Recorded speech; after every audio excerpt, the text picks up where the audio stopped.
Concentration power हमारी एक ऐसी पावर है जो हमें किसी भी काम में ध्यान लगाने में मदद करती है।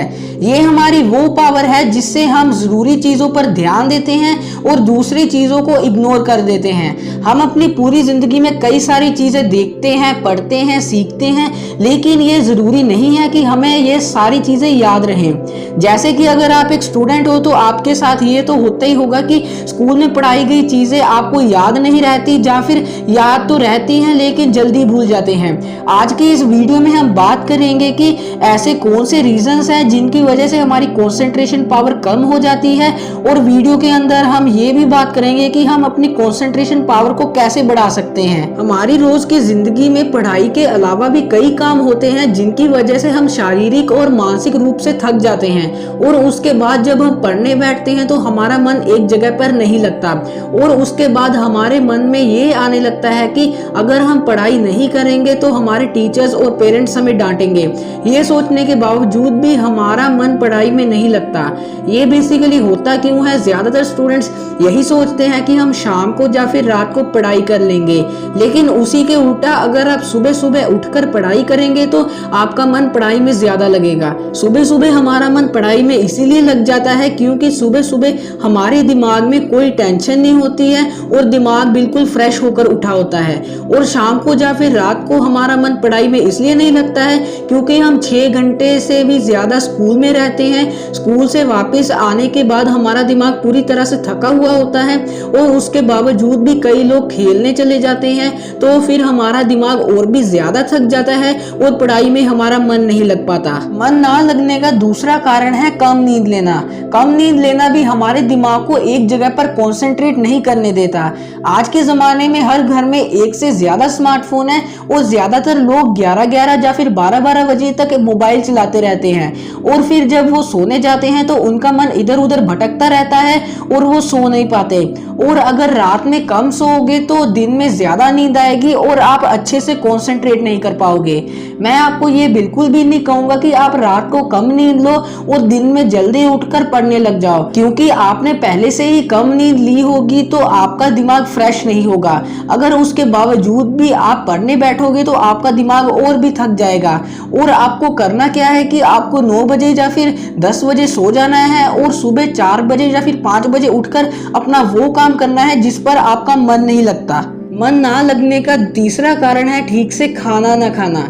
हमारे दिमाग और शरीर को बैलेंस में रखने के लिए सही से और समय पर खाना खाना बहुत जरूरी है, क्योंकि जब खाना हमारे पेट के अंदर जाता है तो हमारा खाना हमें एनर्जी देता है, और जब हम खाना नहीं खाते हैं तो हमारे शरीर और दिमाग को एनर्जी नहीं मिलती है, और फिर या तो हमारा पेट दर्द करने लगता है या फिर सिर, और ऐसी हालत में किसी चीज पर कंसंट्रेट कर पाना बहुत मुश्किल है। और इसलिए हमें ना तो जरूरत से ज्यादा खाना चाहिए और ना ही कम। मन ना लगने का चौथा कारण है हमारा वातावरण। किसी चीज में कंसंट्रेट करने के लिए हमारे वातावरण का अच्छा होना बहुत जरूरी है, क्योंकि मान लीजिए कि आप पढ़ाई कर रहे हैं और आपका पूरा मन पढ़ाई में लगा हुआ है, और अगर उसी वक्त आपको कोई कुछ काम दे देता है या फिर आपको डिस्टर्ब कर देता है तो आपका पूरा ध्यान टूट जाता है। कई बार आप ऐसे माहौल में पढ़ाई करने की कोशिश करते हैं जहां पर बहुत शोर शराबा हो, और फिर आप 1 मिनट या फिर 2 मिनट पढ़ाई करते हैं और उसके बाद आपका खुद का ही मन बदल जाता है और आप किताब को बंद कर देते हैं। इसीलिए आपको ऐसी जगह पर पढ़ाई करनी है जहां पर आपको कोई तंग ना कर सके। अभी हम बात करेंगे कि हम अपनी कंसंट्रेशन पावर को कैसे इंक्रीज कर सकते हैं। पहला स्टेप है कुर्सी पर बैठना। ये सुनने में जितना आसान लगता है ये उतना ही मुश्किल है। ये एक क्लासिकल एक्सरसाइज है जिसका काफी समय से इस्तेमाल किया जा रहा है। सबसे पहले हमें बिल्कुल आराम से कुर्सी पर बैठ जाना है, और उसके बाद आपको अपने शरीर को पूरी तरह से रिलैक्स कर देना है। याद रहे आपको बिल्कुल भी हिलना नहीं है, और फिर आपको अपने दिमाग में जो भी ख्याल आ रहे होंगे उन पर से अपना ध्यान हटा लेना है, और अपने दिमाग को बिल्कुल खाली कर देना है और अपनी सांसों पर ध्यान लगाना शुरू कर देना है। आपको ये प्रोसेस 15 मिनट तक करना है। आप चाहे तो अपनी आंखों को बंद भी कर सकते हैं और इसके बाद आपको कुछ ही दिनों में रिजल्ट्स देखने को मिल जाएंगे। दूसरा स्टेप है एक जगह पर नजर जमाना। ये एक्सरसाइज 2 तरीकों से की जाती है। पहले तरीके में आपको एक कुर्सी पर बैठ जाना है और अपने हाथों को सामने की ओर लेकर आना है। याद रहे आपको ये सिर्फ एक ही हाथ से करना है और आपकी बाजू सीधी रहनी चाहिए। और उसके बाद आपको अपने हाथ की उंगलियों पर फोकस करना है। आपको ये तब तक करते रहना है जितनी देर तक आपकी बाजू थक ना जाए। और फिर जब आपकी एक बाजू थक जाए तो आपको अपनी बाजू को नीचे रख देना है और अपनी दूसरी बाजू की उंगलियों पर फोकस करना है। ये सब आपको 15 से 20 मिनट तक करते रहना है। इसी स्टेप का दूसरा तरीका है कि आपको कांच के गिलास में पानी भरकर अपने हाथ में पकड़ लेना है और फिर आपको गिलास के पानी पर फोकस करना है और आपको अपने हाथ को बिल्कुल भी नहीं हिलाना है और आपको ये कोशिश करनी है कि गिलास का पानी कम से कम हिले। इन एक्सरसाइजेस से आप अपने हाथों की मूवमेंट को कंट्रोल कर पाएंगे और अगर आपने अपनी मूवमेंट को कंट्रोल करना सीख लिया तो आपकी कंसंट्रेशन पावर अपने आप बढ़ जाएगी। तीसरा स्टेप है बीट द क्लॉक।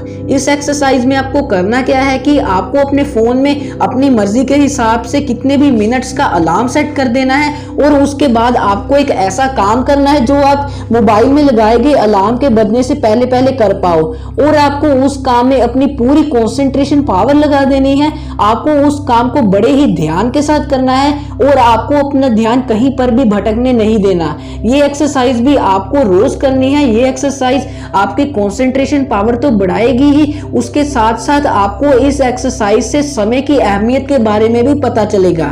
वीडियो में आगे बढ़ने से पहले अगर आपने हमारा YouTube चैनल पहले से ही सब्सक्राइब कर रखा है तो थैंक यू वेरी मच, और अगर नहीं किया है तो इस लाल कलर के सब्सक्राइब बटन के ऊपर क्लिक करके सब्सक्राइब कर लीजिए और इस साथ में बने बेल आइकन पर क्लिक करके इसे ऑल पर सेट कर दीजिए। इससे होगा कि मैं जितने वीडियोस आपके लिए लेकर आऊंगा उनका नोटिफिकेशन आपको सबसे पहले मिलेगा।